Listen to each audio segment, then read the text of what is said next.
dosa besar, dzambun kabir, yajibu alaihin nar illam yatubu. Kalau tidak tobat, neraka. Yakin, seyakin-yakinnya mereka neraka. Kenapa? Karena sudah jelas 1 tambah 1 itu 2, dia katakan 22. Pokoknya 1 tambah 1 22.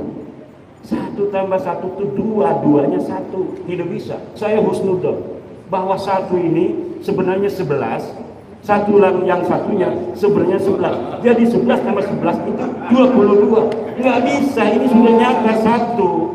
Ininya tambah 1, 1 tambah 1 2. Nggak bisa. Kita husnudzon 1 ini sebenarnya ada di sampingnya angka 1 lagi. Jadi 1 itu 11 tambah 11 sama dengan 22. Ini orang yang model begini sama dengan orang yang hari ini menerima Ba'lawi sebagai cucu Nabi. Diskusi terdaeken, diminta dalilna tapi mereka menganggap orang-orang yang membatalkan nasab Ba'lawi bukan keturunan Nabi, bukan keturunan Nabi bil yakin, itu sebagai orang-orang pemecah belah umat. Yang mecah belah umat Rasulullah itu ente, yang bakalnya nanti di hari kiamat orang akan menjadi bingung, orang akan menjadi tidak bisa membedakan mana Imam Mahdi asli dan mana Imam Mahdi palsu. Jangan-jangan mereka tidak percaya adanya Imam Mahdi. Dikatakan di dalam ajaran Ahlussunnah wal Jamaah bahwa nanti di hari kiamat Imam Mahdi itu akan keluar dari mana? Dari keturunannya Rasulullah Muhammad sallallahu alaihi wasallam. Nah, kalau sekarang ini keturunan palsunya kita biarkan, bisa jadi keturunan palsu ini yang akan mengaku sebagai Imam Mahdi kiamat nanti. Dan ini berbahaya buat persatuan umat Islam dikalau umat Islam sedang menghadapi Dajjal, menghadapi pasukan Ya'juj Ma'juj di masa depan. Ini luar biasa. Konsekuensinya berat. Husnudon kepada sesuatu yang jelas sudah nyata. La ibrata bidzannil bayyini khata'un. Tidak bisa dihitung dzon yang sudah nyata salahnya. Ba'lawi bukan cucu Nabi ini sudah nyata salahnya, sudah jelas terputus, kitabnya tidak ada, nasabnya bukan orang Arab. Kenapa masih menerima Ba'lawi sebagai cucu Nabi? Kecuali mereka memang ingin menyakiti baginda Nabi besar Muhammad sallallahu alaihi wasallam. Kalau tidak, taubat sebelum mati. Sebelum mati masih saja membela-bela. Yukhafu alaihi su'ul khatimah. Yukhafu alaihi su'ul khatimah illam yatub. Liman qabila anna Ba'lawi min dirati Rasulillah. Yukhafu alaihi su'ul khatimah illam yatub. Tub halan, tub halan, tub halan. Insyaallah yukfar lah. Kalau tidak tobat bahaya gitu. Kecuali belum ada dalil. Dulu orang-orang tua kita insya Allah masuk surga ya. Dulu sebelum tahun 2022 orang yang mengakui Ba'lawi sebagai cucu Nabi mati mengakui Ba'lawi cucu Nabi, insya Allah diampuni. Tapi setelah tahun 2022 siapa saja yang mengakui Ba'lawi sebagai cucu Nabi kemudian dia mati dalam keadaan membela Ba'lawi sebagai pengakuan sebagai cucu Nabi, yukhafu alaihi su'ul khatimah. Bahaya urusannya ini. Kenapa? Karena memang sudah tidak ada celah sedikit pun bisa dikatakan Ba'lawi sebagai cucu Nabi. Terayat. Tidak ada satu pun celah. Dulu waktu pertama kali saya masih bisa mengatakan ini adalah penelitian bisa salah. Tetapi dialektika selama 2 tahun ini mengerucut pada suatu kesimpulan bahwa memang mereka ini betul-betul memfabrikasi dan menciptakan nasab itu di abad 9 sebelumnya sama sekali tidak ada. Ini Nah ini yang tugas kita di Jawa Barat ini adalah untuk memberikan pemahaman itu. Wah katanya nanti memecah belah umat. Ya Nabi Muhammad datang ke Arab Saudi itu, di Saudi, ketika membawa kebenaran Islam, ya tentu ada yang menerima, ada yang menolak. Yang menolak dari Bani Hashim ada Abu Lahab, pamannya Nabi. Yang menerima dari keluarga Nabi ada siapa? Hamzah, Abbas. Berperang mereka, tapi ujungnya qul ja'al haqq wa zahaqal batil innal batil kana zahuqa. Yang benar pasti menang. Yang menang pasti enggak. Yang benar pasti menang.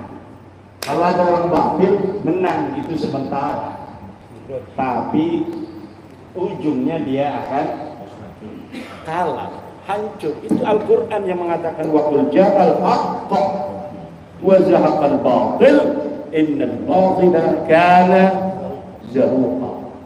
Ini yang harus ditanamkan kepada para pengurus Jawa Barat, pengurus wilayah, pengurus DPD, bahwa kita ini walaupun orang-orang lemah ilmu, lemah duit, tetapi tugasnya mirip sama Rasulullah, mirip dengan para sahabat-sahabat masa lalu, melawan orang-orang kufar Makkah, melawan orang-orang musyriki Makkah yang luar biasa. Mereka menguasai sumber daya di Makkah waktu itu, baik sumber daya ekonomi maupun menguasai sumber daya kepemimpinan. Tetapi Rasulullah munfaridan, sendirian saja pertamanya, dengan keyakinan yang luar biasa. Kemudian istrinya ikut, kemudian siapa? Imam Ali, ponakannya, bukan ponakan, sepupunya ikut, kemudian Abu Bakar ikut, kemudian Sayyidina Umar ikut, lama-lama kemudian banyak, dan akhirnya menjadi kekuatan di dunia hari ini yang paling tinggi dari sisi keyakinan kepada Tuhan adalah di antaranya agama Islam. Walaupun belum mayoritas di dunia ini, para dulur-dulur sekalian, Islam itu bukan mayoritas. Yang sekarang mayoritas adalah Kristen. Islam nomor 2. Nomor 2 itu Islam. Tapi pertumbuhan terbesar sejak beberapa puluh tahun ke belakang, diprediksi Islam akan menjadi mayoritas beberapa puluh tahun lagi. Ke depan itu kita musuh dalam tanda kutip, musuh di TikTok segala macam itu, bukan dengan orang-orang ahli kita. Kayak sekarang kan Ustadz Wafi itu debat-debat dengan orang Kristen, dengan orang Protestan, dengan orang Katolik. Masa depan musuh kita itu adalah orang-orang ateis, agnostik, yang mereka sama sekali tidak percaya kepada Tuhan. Di TikTok mulai hari ini, di YouTube mulai hari ini, orang-orang ateis muncul. Mereka pertama ingin mendapatkan kesamaan hak di negara Indonesia, bahwa walaupun negara kita ini berdasar Pancasila dengan sila pertamanya ketuhanan yang Maha Esa, tetapi orang-orang ateis ingin diberikan hak juga. Nah ini ke depan musuh kita ini adalah orang-orang ateis. Maka peradaban ilmu pengetahuan waladiyah syamsiyah yang dulu dipersiapkan untuk melawan orang-orang ateis, ini akan bermanfaat kembali. Ini harus diasah. Untuk apa? Untuk melawan filsafat orang-orang ateis yang mempertanyakan Tuhan itu ada atau tidak, Tuhan itu ilmiah apa tidak, apakah bisa Tuhan diilmiahkan. Nah ini nanti yang akan terjadi dengan anak-anak kita ke depan. Mereka mempertanyakan kembali tentang zat Allah, seperti peristiwa 250 Hijriah ketika Abu Hasan Asy'ari, Abu Mansur Al-Maturidi melawan orang-orang ateis, Mu'tazilah melawan orang-orang ateis. Ini yang akan kita hadapi. Nah, sebelum kita menghadapi orang-orang seperti itu, maka kita juga harus memperkuat ilmu pengetahuan anak-anak kita. Bagaimana kita berbicara filsafat, bicara dengan metodologi waladiyah syamsiyah, dengan metodologi al-mungkit minad dhalal. Kalau tentang metodologi ilmiah saja santri-santri kita tidak ngerti. Kalau sudah ada dalil tentang batalnya Ba'lawi, maka Ba'lawi tidak bisa lagi untuk diterima. Tapi kenapa santri-santri kita masih ada yang menerima? Karena tradisi ilmiah ini belum biasa dikonsumsi dengan konstruktif dan kritis oleh santri-santri kita. Ini maka akan bisa untuk diprediksi pertandingan dengan orang ateis ke depan, santri kita akan kelabakan. Kenapa? Karena dengan teori filsafat ilmu yang sederhana saja, mereka tidak bisa untuk mengambil kesimpulan kebenaran. Kalau sebuah tesis, bumi itu datar, kemudian diketemukan tesis berikutnya yang mengatakan bumi itu bulat, maka dengan berbagai macam dalil-dalil yang kuat, tesis bahwa bumi itu datar itu hancur lebur dan tidak bisa diterima kembali. Sekarang kita sudah bisa untuk melihat bumi dari atas. Ternyata betul bahwa bumi ini bulat. Perdebatan masa lalu di tahun 1500-an Masehi, apakah bumi itu bulat, apakah bumi itu datar, hari ini terkonfirmasi bahwa memang bumi ini bulat. Maka sebuah tesis yang telah terbantahkan itu sudah tidak bisa lagi dihusnudoni. Bagaimana kita husnudon aja sih Abah? Katanya bumi ini datar, buktinya kita tidak melayang-melayang, tidak jatuh, ini ada di bumi. Tidak bisa bos. Karena apa? Karena kesimpulan ilmiah bahwa bumi ini bulat sudah zahirun bayyinun la yuraddu, yang tidak bisa ditolak lagi. Sama bumi bulat itu dengan kesimpulan Ba'lawi bukan cucu Nabi, yang tidak mungkin bisa dibantah lagi. Yang masih nerima akan terbantah sendiri oleh dirinya sendiri, hanya nunggu waktu. Nunggu kecewa aja sedikit ditempeleng sama Ba'lawi, dia akan sadar. Atau dia motornya dipinjem nggak dikembaliin lagi, langsung itu saya ikut Kiai Maduddin. Tinggal begitu aja. Hanya butuh sedikit kecewa untuk Muhyiddin, insya Allah akan sadar. Hanya butuh sedikit kecewa saja. Dalil tidak ada. Innaka la tahdi man ahbabta walakinnallaha yahdi man yasha. Nabi Muhammad kurang apa? Beliau adalah orang yang sangat dikasih Allah, Habibullah. Habib asli itu Rasulullah itu. Tapi tidak semua manusia di dunia mengikuti Rasulullah. Apalagi model Imaduddin Utsman yang katanya kecilnya aja tahu, katanya sama Imad itu. Iya kecilnya tahu, saya kecil dulu sih.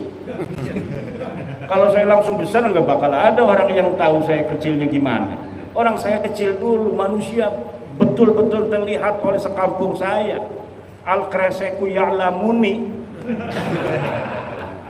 al-kreseku ya'rifuni, watangrangu ya'lafuni. Nggak bisa saya itu menutupi diri saya dari orang Kresek, dari orang Tangerang, karena seluruh orang Kresek Tangerang tahu saya. Nah, ini masalahnya. Ini kita harus banyak tantangan ini Abah Syed ini. Tapi bisa nggak Kiai dikaitkan dengan ayat tadi, wa mayyat tabi'u apa namanya aktsaruhum illa dhanna inna dhanna la yubni minal haqqi syai'a.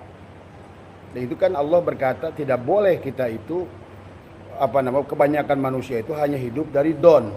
Sementara don itu kata Allah tidak berbicara la yubni minal haqqi syai'a. Berarti selanjutnya wallahu apa namanya alimun di situ. Berarti harusnya pakai ilmiah kan seharusnya. Ya itu kan perintah Allah sudah jelas. Jelas kan itu. Allah sudah jelas memerintahkan bahwa seluruh manusia itu tidak boleh mengikuti sesuatu yang dia tidak tahu. Itu berarti dibutuhkan ilmu. Iya.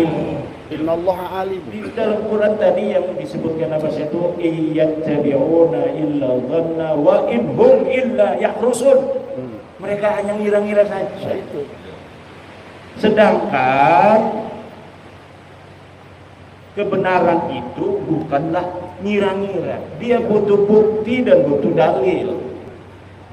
Dalilnya ada atau tidak ada. Kalau dalilnya sama sekali tidak ada, misal memang di abad keempat ketika Ahmad bin Isa itu hidup, sama sekali nggak ada kitab yang ditulis, sama sekali nggak ada yang ngomong Ahmad bin Isa. Abad ke-5 nggak ada yang ngomong Ahmad bin Isa punya anak berapa, abad ke-6, abad ke-7, tidak ada. Baru tuh itu masih 50-50 tuh kalau ada orang ngaku-ngaku di abad ke-9. Tapi ini mah di abad 3-nya ditulis Ahmad bin Isa itu. Anaknya ditulis, di abad ke-4 anaknya ditulis, Ahmad bin Isa-nya ditulis, abad ke-5 Ahmad bin Isa ditulis, anaknya ditulis, abad ke-6, ke-7, ke-8 semuanya ditulis. Tidak ada Ubed di sana. Di abad 9 baru ada Ubed, katanya anak Ahmad bin Isa. Udah jelas itu bohongnya. Tapi kunaon masih aya nu percaya. Husnudon teh. Iya, husnudon. Iya, la ibrata bil dzannil bayyini khata'uhu. Tidak boleh dzan itu digunakan lagi apabila jelasnya salahnya sudah jelas. Ini salahnya sudah jelas. Kita misalnya nyangka Abah Setu itu tadinya asli Bekasi.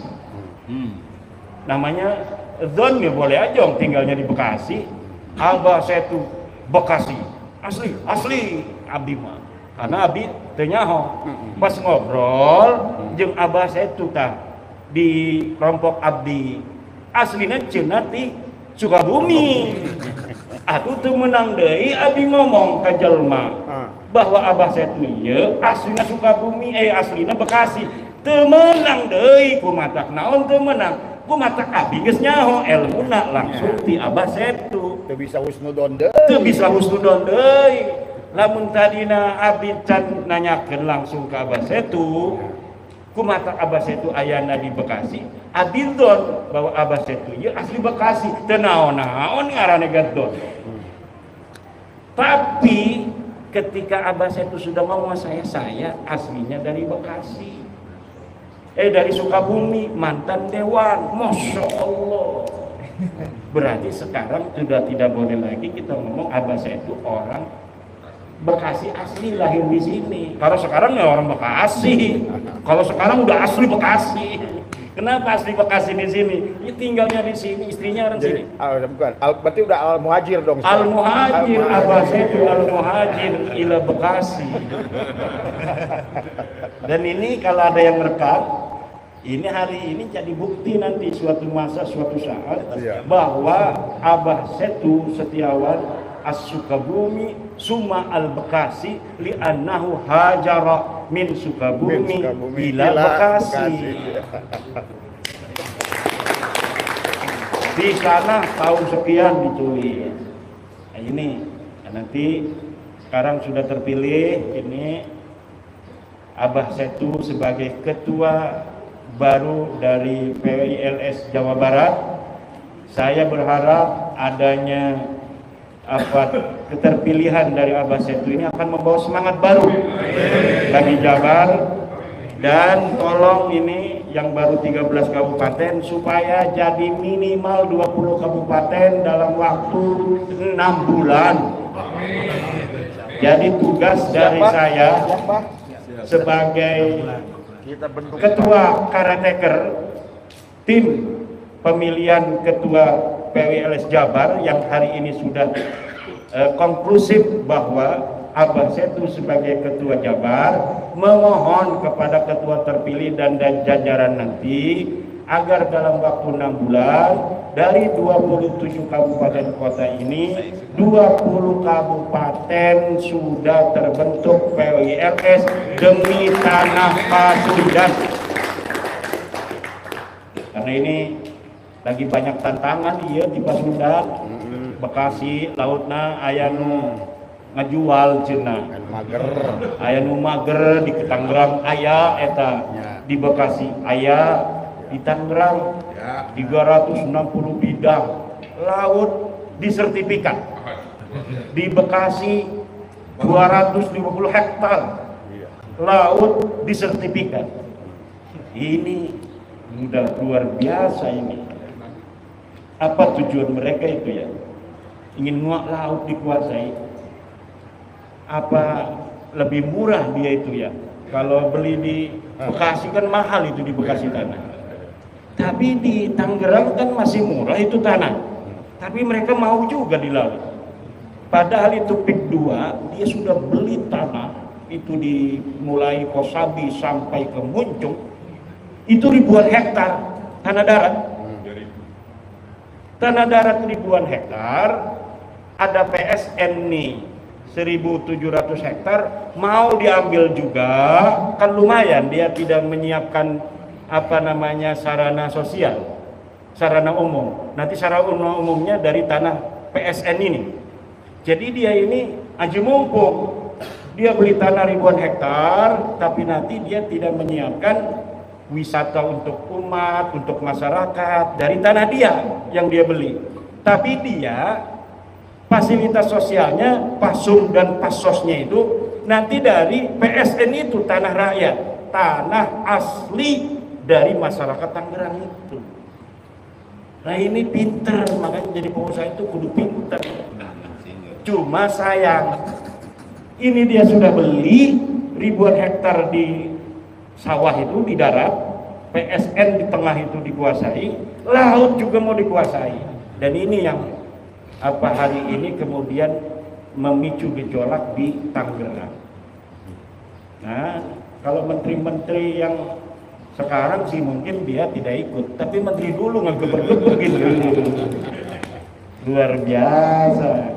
Bupati yang zaman dulu ikut-ikutan ngegeter-geter ini, Bupati Bekasi Bupati Tangerang, Sekda segala macam ini. Nah ini tantangannya banyak Jawa Barat ya, menteri-menteri ya secara bil jumlah sih banyak yang bagus, tapi banyak juga yang masalah.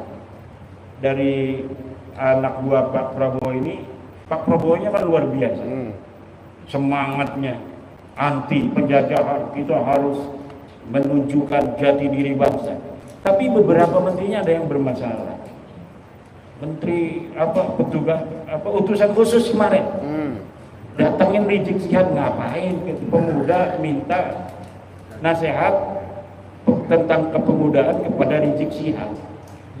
Yang mau dinasehatin dari Rizik apa supaya pemuda kita teriak-teriak. Ini Raffi Ahmad ini perlu di tinjau ulang. Kalau bisa ya diberhentiin aja itu. Diberhentiin Raffi Ahmad dari utusan khusus presiden. Kenapa? Karena kurang cerdas.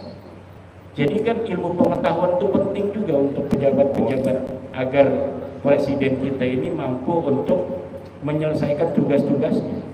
Nah kalau utusan khususnya menteri pembantu-pembantunya kurang cerdas, langkah-langkahnya ini kurang cerdas, ya nanti akan menghambat presiden. Ada yang menghina tukang es, ada yang menghina tukang ST, masalah buat presiden. Ada lagi yang gas LPG, sekarang tiba-tiba nggak ada di masyarakat, di pasaran. Kebijakannya mungkin bagus tujuannya, tapi kurang cerdasnya ini kemudian membuat gejolak di masyarakat. Ini yang harus ditinjau ulang kembali nih, pembantu-pembantu model begini. Menteri Agama juga nggak bisa nurunin haji. Ongkos naik haji sebelum Pak Yakut itu 35 juta tahun 2020. Masyarakat bayarnya hanya 35 juta. Dolarnya itu 15.000. Ketika Pak Yakut naik jadi 55 juta, 35 juta ya tahun 2020, waktu sebelum Pak Yakut jadi menteri. Ketika Pak Yakut, peninggalan Pak Yakut 55 juta, naik drastis, padahal dolarnya sama. Dulu 15.000, sekarang dolarnya 16.000. Nah sekarang menteri kita agama yang baru juga tidak bisa untuk mengoreksi kebijakan-kebijakan menteri agama yang lalu. Harusnya kalau tahun 2020 bisa 35 juta itu masyarakat membayar haji, harusnya tahun sekarang bisa dikoreksi kebijakan menteri yang dulu karena alasan Covid. Kalau kemarin itu naik, sekarang sudah tidak ada Covid. Kalau misalnya saya jadi presiden, saya akan perintahkan menteri agama dulu, waktu sebelum Covid bayarnya masyarakat 35 juta itu pergi haji. Sekarang Anda jadi menteri agama harus jadikan ongkos naik haji 35 juta kembali, kalau tidak ente mundur. Karena menteri agama itu standar bahwa dia mampu untuk menjadi menteri agama atau tidak, itu yang paling terlihat adalah dari ongkos naik haji. Itu standar bahwa dia mampu untuk menjadi menteri agama atau tidak, itu yang paling terlihat adalah dari ongkos naik haji.